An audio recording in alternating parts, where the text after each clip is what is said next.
Man, is there even a point in making a video about the Royal Titans?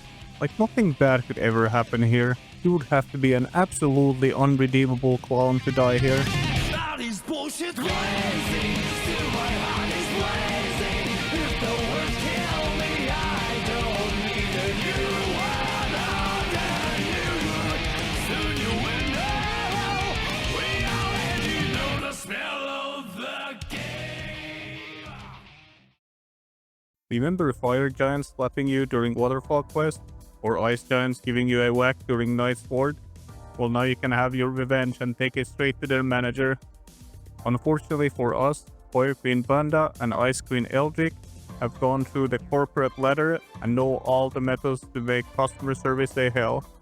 Every employee is outsourced, so we have no option but to resort to more medieval methods of taking them down.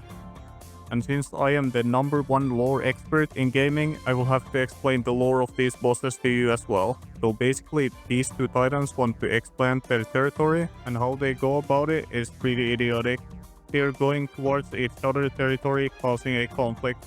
When there's all this land without any fire on ice, and you could just take it, just go up a bit, you know? You don't have to stay underground.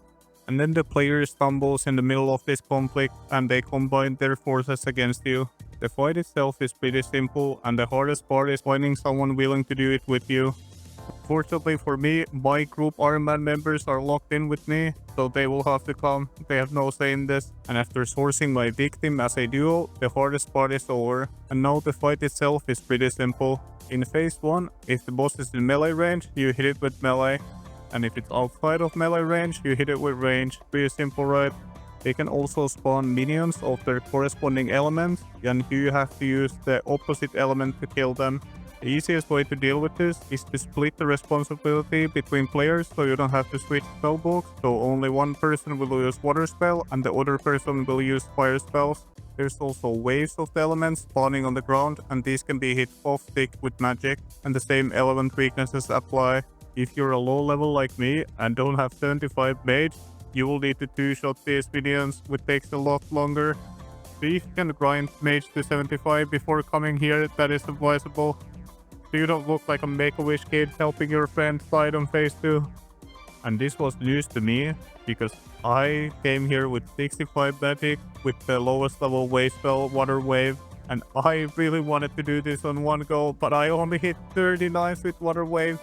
So it wasn't possible with less than 75 magic. I have the water book as well, so maybe like 70 with the water book would work. During the boss fight, I recommend focusing one giant first so you can get to phase 2 as quickly as possible. And as I feel like it's easier to keep up the damage during phase 2, well, technically there's 3, because you wanna kill both the giants at the same time. As if you only kill one of them, they start hitting through prayer when the other one is dead. The other two mechanic is more minions spawning and you deal with them at the same way, but there's also a wave attack where you run into a safe spot 4, and this wave, if you position correctly and lure the minions, can take them out, so you don't necessarily have to kill them. And that's the fight, right? There's nothing hard here. Obviously nothing here could go wrong, right? Can't you see I'm blazing? Still my heart is blazing. If the words kill me, I don't need a new one other you. That is bullshit blazing. Still my heart is blazing. If the words kill me, I don't need a new one other you. Soon you will.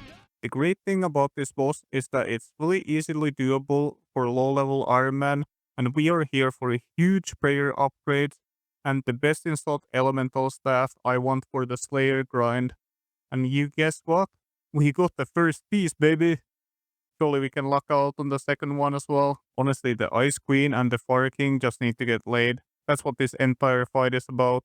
This entire fight would be unnecessary if these two just put aside their differences for a second and solve their issues in the bedroom rather than on the battlefield. Make love, not RuneScape. Here's a boss idea for you, Jagex. You make this cannon and have them have some super kid who uses both fire and ice to wreck the player. Make it harder than Colosseum, and it would be against some small kid. I don't know, maybe the ice and fire hit for different types. I don't know, you can cook.